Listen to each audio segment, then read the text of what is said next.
chị.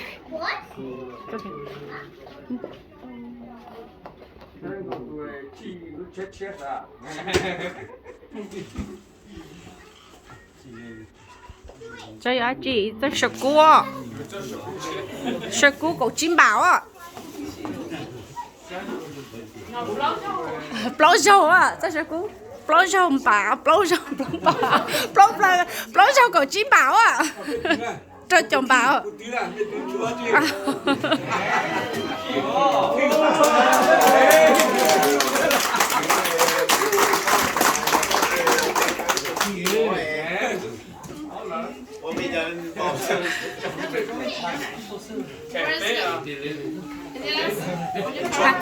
Outside.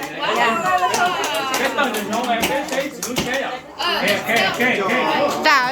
Da, go. Da, you go first. You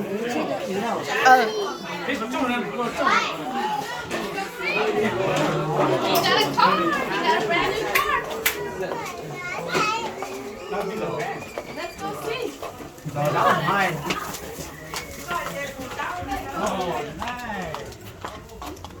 Oh, wow. Is this the one that passed up on the house? Oh, this one's good. You didn't see the red car, huh? It's a monitor. Wow, you guys did so good. Your dad's so surprised? Lương. Có lứa hả? Chà, chưa chà. Chà, okay. Cho nên chị lấy được. Chị là cái lại sao cái. Dùng cái này mới cho mình tôi Cái con nhà chị xong là có cho xả đi cho đó. Muốn nhẹ. nên là lúc cái này cái này mình vô tới chết sáng luôn. Sao lúc đó tới cái gì hết à? Mo luôn à? Cho hai.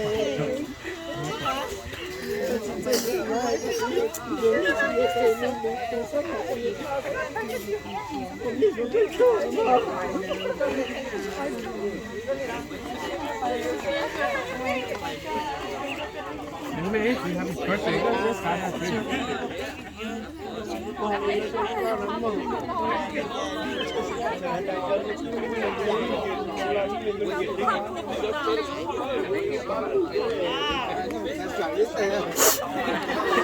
Jessica.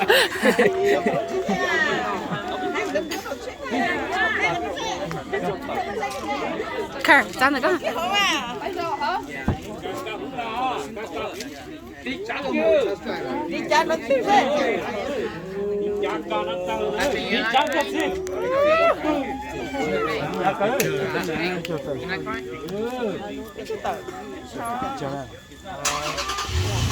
Bây giờ đó. Rồi em được pro cho cái số mùi.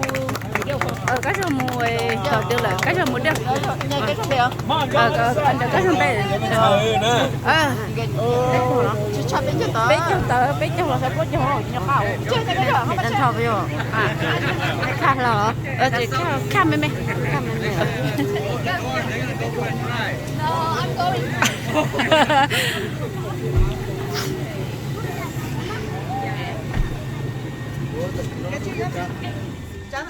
Đi trong sách rồi có có cái mà cứ mẹ nhận sai cho bà mà chơi vô tới chơi hai cái nát trong này cũng được đó mẹ ai sẽ sai cho em bớt cùng lên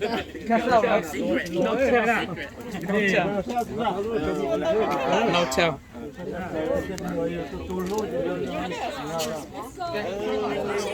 Let's go fishing, eh? dạ tao bay fishing rồi đó